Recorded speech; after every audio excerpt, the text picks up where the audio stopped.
प्रिय दर्शक मित्रों, हेमचंद्राचार्य उत्तर गुजरात यूनिवर्सिटी पाटण द्वारा यूनिवर्सिटी और विद्यार्थीओ डायरेक्टली एकबीजा साथे जोड़ाई रहे ते माटे यूनिवर्सिटी द्वारा एक HNGU ऑफिशियली एप्लिकेशन बहार पाडवामां आवी छे, जेनो हेतु छे कि विद्यार्थी ने परिणाम, सिलेबस, NEP नो जे सिलेबस छे ते, hall ticket, time table, exam form वगैरह आ एप्लिकेशन परथी ते सरळताथी भरी शके छे। खास करीने કેટલાક વિદ્યાર્થીઓને એટલી વિસંગતતા છે કે અમારા પરિણામો જાહેર થયા બાદ પણ પરિણામો જોઈ શકતા નથી। તે માટે આપણે આજે આ વિડીયો બનાવી રહ્યા છીએ।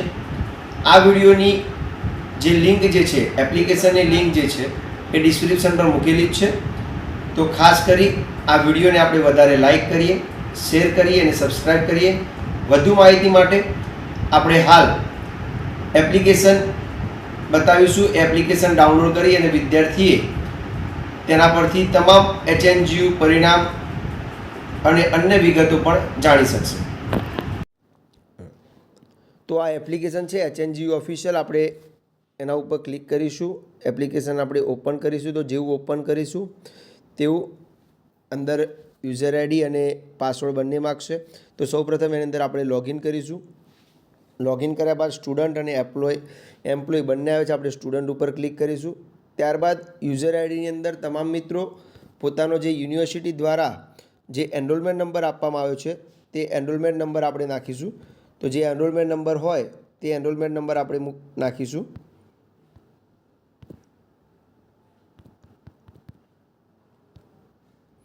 અને ખાસ બધાને વિસંગતતા એ છે કે પાસવર્ડમાં હજી સુધી કોઈને ખબર ન હોય તો પાસવર્ડ તમારો મોબાઈલ નંબર જે આપ્યો હોય યુનિવર્સિટીમાં તેમાં યુનિવર્સિટીના પ્રથમ 5 અંકો આપણે લખીએ, ત્યારબાદ 5 અંકો બાદ તમારી જે જન્મ તારીખ હોય, જેમ કે દાખલા તરીકે તમારો મોબાઈલ નંબરના પ્રથમ 5 આંકડા 1 2 3 4 5 અને ત્યારબાદ તમારું વર્ષ જે છે 2005 હોય તો 2005 કે 2003 હોય તો 2003 એમ લખીશું।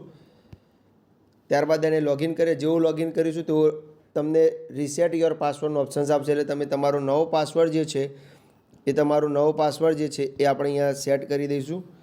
તો ખાસ યાદ રાખવાનું કે નવા પાસવર્ડની અંદર આપણે કોઈ પણ એક કેપિટલ આપવાનો રહેશે, એક સંકેત આપવાનો રહેશે અને ત્યારબાદ બીજા સ્મોલ, એ રીતે પાસવર્ડ આપવાનો રહેશે। એ પાસવર્ડ નાખ્યા બાદ આપણે અહીંયા કન્ફર્મ કરીશું। કન્ફર્મ કર્યા બાદ તમે જોઈ શકો છો તો HNGU વેબસાઇટની ERP પરની તમામ વિગતો અહીં તમને આપવામાં આવશે, જેની અંદર અહીંયા જુઓ તો પહેલાં માય પ્રોફાઇલની અંદર તમને આખું સંપૂર્ણ તમારી જે પ્રોફાઇલ જે છે એ અહીંયા બતાવવામાં આવશે। જો વિદ્યાર્થી અહીંયા ફોરગેટ પાસવર્ડ પર ક્લિક કરશે તો અહીંયા એનરોલમેન્ટ નંબર નાખી અને તે પોતાનો પાસવર્ડ જે છે એ ફોરગેટ કરી શકશે। ખાસ યાદ રાખીશું કે OTP જે ખરો એ OTP યુનિવર્સિટીમાં જે પોતાનો રજિસ્ટર્ડ મોબાઈલ નંબર અથવા તો ઈમેલ ID આપેલો હશે એના ઉપર એક OTP આવશે। OTP નાખ્યા બાદ તમે ફોરગેટ પાસવર્ડ કરી શકશો।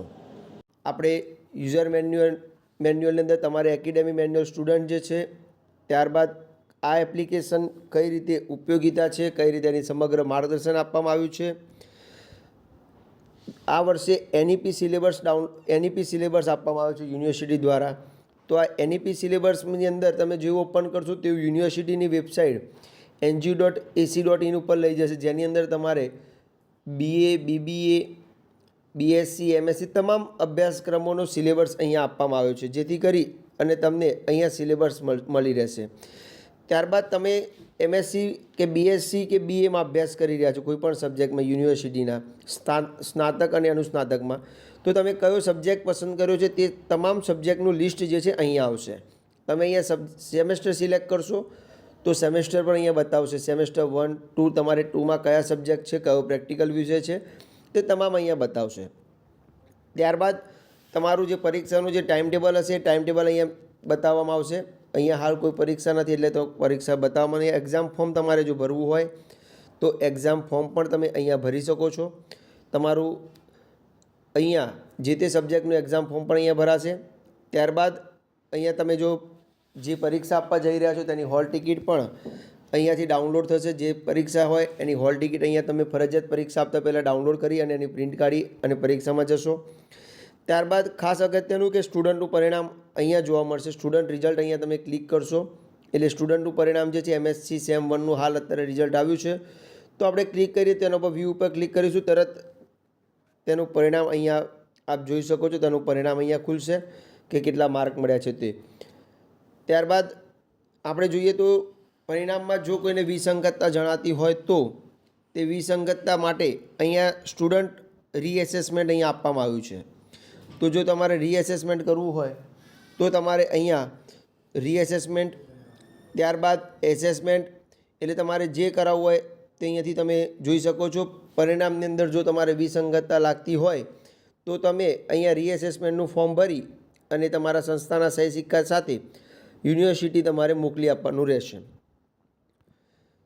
ત્યારબાદ અહીંયા આપણે જોવામાં આવે તો એવા ઘણા બધા ઓપ્શન્સ છે કે જેની અંદર તમારે જો યુનિવર્સિટીનું તમારે અહીંયા કોઈ પરીક્ષાની તૈયારી કરી રહ્યા છો તો પરીક્ષાની તૈયારી માટે પણ અહીંયા એક અગત્યનું એક ઓપ્શન્સ આપવામાં આવ્યું છે, જેની અંદર વિદ્યાર્થી જો પરિણામ જો કોઈ પર તૈયારી કરી રહ્યો છે તો તૈયારી માટે પણ અહીંયા તે એપ્લિકેશનની મદદથી